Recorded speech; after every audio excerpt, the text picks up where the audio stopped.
जब हम एक लंबे समय तक किसी के साथ रहते हैं, किसी रिश्ते में, किसी रूम पर, अपने छात्र जीवन में, या फिर कभी कभी जब हम जिनके साथ रहते हैं ना, उनकी बहुत सारी बातों को हम ऐसे ही जान जाते हैं, समझ जाते हैं कि इनका पहली बार दिल कब टूटा था, किससे इनको प्यार हुआ था, कैसे प्यार हुआ था, कब कहीं पर ये जीवन के वो गूढ़ रहस्य धीरे धीरे सब जान जाते हैं। हम सफर ऐसे ही तो होते हैं। एक लंबे समय तक साथ रहने के बाद में जब उनकी सारी चीज़ों को जानने और समझने के बाद ऐसे दिल की ऐसी बातों को जान ले जो सिर्फ वही जानता हो, और वही तो होती है बॉन्डिंग का सबसे ऊंचा स्थान रिश्तों में, आपसी समझ का। दोस्तों, मैं हूं तनुज मिश्रा और आज आपको सुना रहा हूं अपने बहुत अजीज दोस्त की एक कहानी जो कई सालों तक मेरे साथ रहे, छात्र जीवन में, प्रोफेशनलिज्म में बहुत दिनों तक मेरा उनका साथ रहा और अभी भी है। तो मेरे उसी प्यारे दोस्त की एक कहानी है, उन्हीं की ज़बानी है। यूँ तो वो उनकी ये कहानी मुझे बहुत दिनों से पता है, जानकारी है, लेकिन मैंने साझा नहीं की क्योंकि साझा करने की उनकी पहली शर्त थी कि मेरा नाम नहीं इसमें खोला जाए। तो इस असल कहानी के काल्पनिक पात्र को मैं नाम दे रहा हूँ रमेश का, या यूँ समझ लीजिए मैं खुद कह रहा हूँ, इस कहानी को मैं अपने ऊपर कहता हूँ। क्या होता है दरअसल, कहानियों को जरा अपने आप से रिलेट करने में आसानी रहती है, कुछ अपना सा लगता है।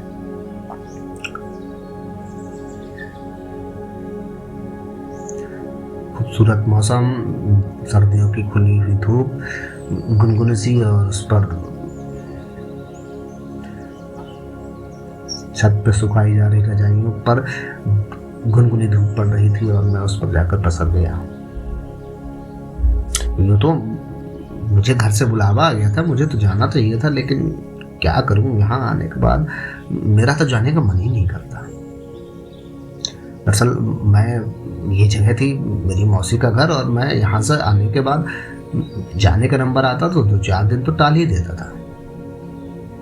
मुझे यहाँ पर बहुत अच्छा लगता था, अपने घर से ज़्यादा। पहले हुआ करता था, बहुत सारे बच्चे रिश्तेदारियों में कई हफ्तों तक रुका करते थे। अब तो ये ट्रेंड बदल गया है, लेकिन मैं उसी पुराने ट्रेंड का हूँ और मैं वहीं रहा करता था। रिश्तेदारियों में गया तो फिर मैं तो वहाँ से आने का तो मेरा मन ही नहीं करता था, और मुझे क्यों नहीं वहाँ बहुत अच्छा लगता था, पता नहीं। तो ऐसे ही मैं उस गुनगुनी धूप में ऊपर रजाई के ऊपर ऐसे पसरा हुआ था,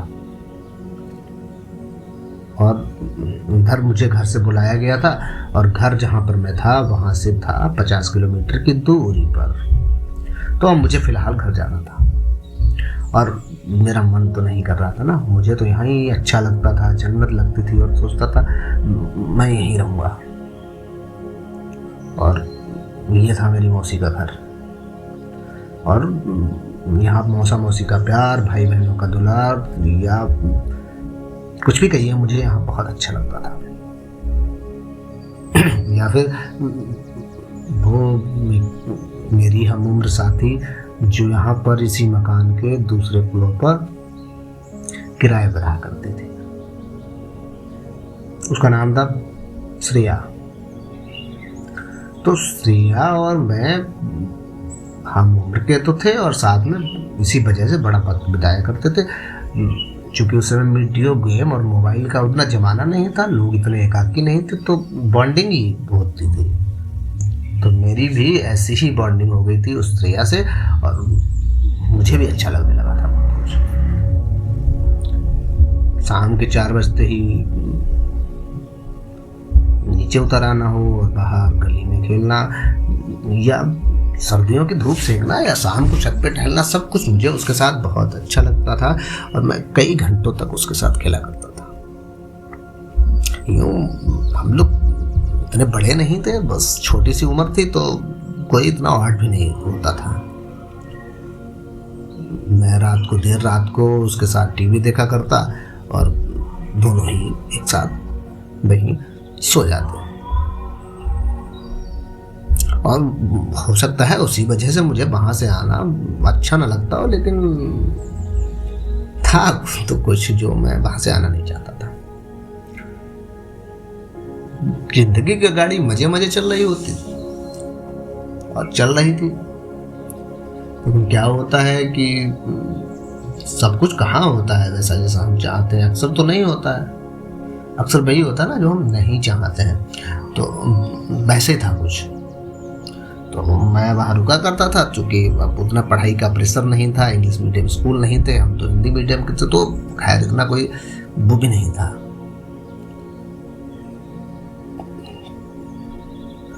तो धीरे धीरे क्या होता है कि मैं उसके साथ जब खेला करता था, तो एक खेल होता ना, वो ऐसा होता है 15 अगस्त और 26 जनवरी उंगलियों पर काउंट करके, या अक्कड़ बक्कड़ बम्बे, वो कुछ भी समझ के वो होता था, जिसमें वो जो हारता है उसको ऐसे हाथ करता है सामने वाला, उसकी हथेलियों को ऐसे मारता है और उसे बचाना पड़ता है अपना हाथ। यही खेल भी हम खेला करते थे।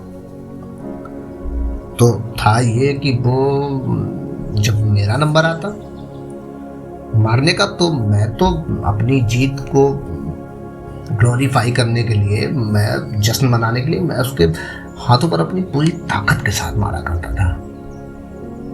और वो मुझे बस मेरा पिटने का नंबर आता तो ऐसे ही टच करके उसको जाने देती थी। मुझे बहुत अच्छा लगता, मुझे लगता था कि बेवकूफ है। यही तो लगता है सबको, जो प्रेम में होता है वो दूसरे को जो ना हो उसमें बेवकूफ ही लगा करता है। अतिशय प्रेम किसी के लिए बाधा होता है तो किसी के लिए सस्पेंशन। शायद प्रेम था हम दोनों में, कितना भी हो अलग नहीं होता था मैं उससे, और वो अलग करना नहीं चाहती थी। मैं चाहता भी तो वो कैसे भी कैसे करके हमको, चाहे अपने हिस्से की सारी टॉफी सारी चॉकलेट निकाल के देनी पड़े या फिर गुल्लक से सारे पैसे निकाल के, लेकिन वो मुझसे अलग नहीं रहती थी। धीरे धीरे धीरे धीरे लंबा समय बीतता चला गया। हम हंसी ठिठोली में जब जाता वहाँ, तो हफ्तों रुक कर वापस आता, और आता क्या, जबरदस्ती बुला लिया जाता मैं घर से, और फिर जब बुला लिया जाता तो उसके बाद में फिर से जाना बहुत मुश्किल हो जाता। बस उसके बिछड़ने का तो नहीं पता, लेकिन उसके मिलने की खुशी बड़ी अजीब सी होती थी मुझे, और वहां से आने का बात का वक्त भी उसी के इंतजार में, मिलने की ख्वाहिश से जाने में लग जाता। जिंदगी की गाड़ी धीरे धीरे चल निकली और मैं थोड़ा सा बड़ा हुआ, पढ़ाई का प्रेशर बढ़ा, तो फिर जाना आना धीरे धीरे कम हो गया। और फिर उसके पापा का भी कहीं और ट्रांसफ़र हो गया, तो वो भी चले गए वहाँ से। उनके जाने की खबर मिली मुझे, उसका कॉन्टेक्ट नंबर कोई था नहीं, तो बस कुछ दिन लगा और जाने दिया, बात आई गई हो गई। लेकिन उसकी याद मुझे आती, और फिर मेरा वहाँ जो उस जगह से मुझे सबसे ज़्यादा लगाव था, जहाँ मैं जाना चाहता था, महीनों रुका करता था, अब मेरा वहाँ उसके जाने के बाद मन नहीं किया। इधर मौसा मौसी का फ़ोन आता, क्योंकि फ़ोन नॉर्मल हो चुके थे, घर से लोगों को लोग बुलाया करते, लेकिन नहीं, फिर मेरा मन नहीं करता जाने का। धीरे धीरे बहुत सारा वक्त बीत गया उसकी याद में, उससे मिलने की ख्वाहिश लिए दोबारा, पता नहीं कब मुलाकात होगी। और उनकी उन्हीं पुरानी बातों को याद करके मैं भी इतना समझ गया था कि हम दोनों में कुछ नहीं, लेकिन प्यार था। क्योंकि उसके बिछड़ने का बाद जो मुझे लगा था वो मैं कभी नहीं फील किया दोबारा।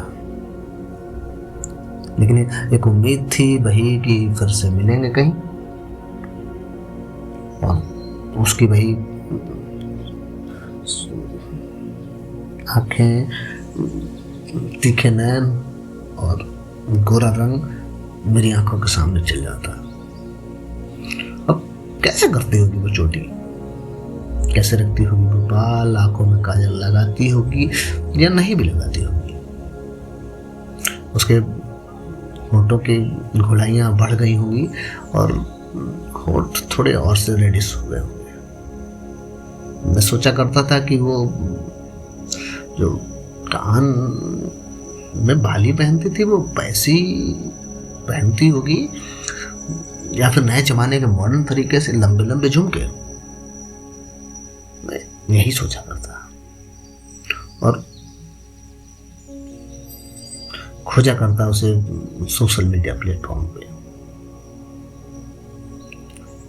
लेकिन कभी कोई मुझे उसकी कोई इमेज, कोई तस्वीर और कुछ था नहीं मेरे पास। और लंबे समय के बाद में जब आप 7, 8, 10 साल हो जाते हैं तो चेहरे से भी तो हल्के धुंधले हो जाते हैं, आंखों में बदल जाता है काफ़ी कुछ, और हमारे दिमाग में वही पुराने छोटे छोटे भोले भोले चेहरे तो रहते हैं। और बाद में वो चेहरे कैसे बदल जाते हैं कि सामने से आ जाए तो पहचानना मुश्किल। लेकिन आज बहुत दिनों के बाद मेरा उधर जाने का मन हुआ। मुझे उधर से ही निकल के कहीं दूर जाना था, और रास्ते में ही रास्ते में पड़ती थी वो जगह जहाँ मुझे रुकना बहुत पसंद था। जगह जहाँ मैंने अपने जीवन का सबसे बढ़िया समय गुजारा था। और आज मैं फिर अपनी फटफटिया से उधर से ही जा रहा था तो मन किया कि चलो अच्छा देख कर आता हूँ। और मैंने मोड़ दी उस घर के तरफ जहाँ मेरी सुबह और शाम बहुत रंगीन हुआ करती थी। और उस अपने शहर में पहुंचने के बाद अपने बाइक को स्टैंड लगाकर पों का 2 बार करते हुए मैं सीधे घर के अंदर दाखिल हो गया। दाखिल होकर भैया और भाभी देखकर बहुत खुश हुए, उनको प्रणाम किया और जाकर धम से उनके सोफे में बैठ गया। और वही जो होता है, हाय हेलो कैसे हो, कहाँ से आए हो, कहाँ जा रहे हो, बातें हुई। और मैं बस पुरानी बातों को याद कर करके खिलखिलाने लगा। यही वो घर था जहाँ से बड़ी यादें जुड़ी हुई थी मेरा बचपन यही तो बीता था। जो मैंने मन से बिताया था, जो मैंने जिया था, वो यही जिया था। भाभी कुछ पूछते हुए और अपने किचन को चली गई, और उधर से किचन के अंदर से पानी का गिलास भरने की आवाज़ आई, और अपनी प्लेट में उन्होंने कुछ रखा और मेरी तरफ चल दी। बस हम दोनों के बीच में सारी बातें होने के बाद भैया अपने फ़ोन पे लग गए थे, और मैं भी थोड़ा सा अपना फ़ोन ऐसे ही स्क्रॉल कर रहा था। जैसे हम लोग करते हैं ना, नर्वस हो जाते हैं तो ठीक है फिर करने लगते हैं ऐसे ही फ़ोन, वैसे ही मैं भी अपने फ़ोन को स्क्रॉल कर रहा था। सामने फेसबुक खुली थी और मैं उसको अपने अंगूठे से ऊपर ऊपर ऊपर और ऊपर सरकाया जा रहा था। कहीं बीच में नोटिफिकेशन वाले पॉइंट पे टर्न से होती तो मैं उसको देख लेता और फिर से अपने होम पेज पे आके क्लुंग। तब तक किचन से भाभी 3 गिलास पानी और प्लेट पे कुछ पेड़े लेकर आ गई, और मैं बैठा हुआ था और उन्होंने सामने मेज पर उस पानी भरे हुए गिलास के ट्रे और प्लेट को रखा। तो वहाँ पे कुछ सामान पड़ा हुआ था उस मेज पे, जो उन्होंने ऐसे साइड कर दिया, जो मैंने उसको ऐसे साइड कर दिया। मैंने साइड किया तो ध्यान गया कि वहाँ पे इन्विटेशन पड़ा है। मैंने पानी का गिलास लिया, एक पेड़ा, और उसको मुंह में से तोड़कर एक घूंट पानी पीते हुए दूसरी बार में आधा बचा हुआ पेड़ा भी मुंह के अंदर डाल लिया। डालने के बाद पानी के 2 घूंट पी के मैंने उस कार्ड को ऐसे ही उठा लिया और उस कार्ड को पलट कर देखा तो लिखा था श्रेया बेट्स पवन। उसको देखते ही मैंने कार्ड के निचले कोने पर नजर डाली तो वहां लिखा हुआ था शिव शरण लाल गुप्ता, जो उसके पापा का नाम था।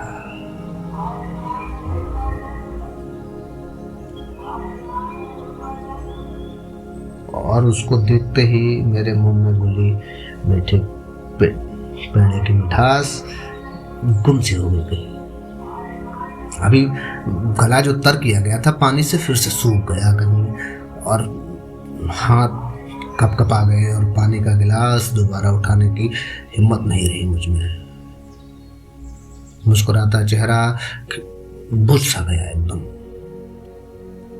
मेरे स्वप्नों का संसार टूट गया, दुनिया मेरी टूट गई और मेरे पैर जगह पर ही कांपने लगे। बस मैं कुछ और कोई कहता तो बस रुलाई फूट आती। मैं संभाल नहीं पा रहा था खुद को। वो लड़की जो मेरी दुनिया थी और अब किसी और की होने जा रही थी। हमारी कोई बात नहीं हुई कभी, पता नहीं कैसे दोबारा मिलेगी। दोस्तों, इतनी सी थी आज की कहानी। ये कहानियां कहाँ से आती हैं? इनको हमारे यहाँ पर बीती हुई तो है। और वो लड़की जिसका मैंने यहाँ पे जिक्र किया है श्रेया, उसका नाम तो बदला हुआ है लेकिन कहानी तो ओरिजिनल है ना। और वो फिर से एक बार मिली थी, कैसे, वो सुनाएंगे अगली कहानी में। अगर आपके साथ पास भी है ऐसी कोई कहानी तो आप मुझे भेज सकते हैं मेरे व्हाट्सएप नंबर पर, और चाहेंगे तो मैं आपके नाम के साथ या फिर बिना नाम के उस कहानी को अपने साथियों को सुनाऊंगा। इसी के साथ ही तब तक के लिए अलविदा।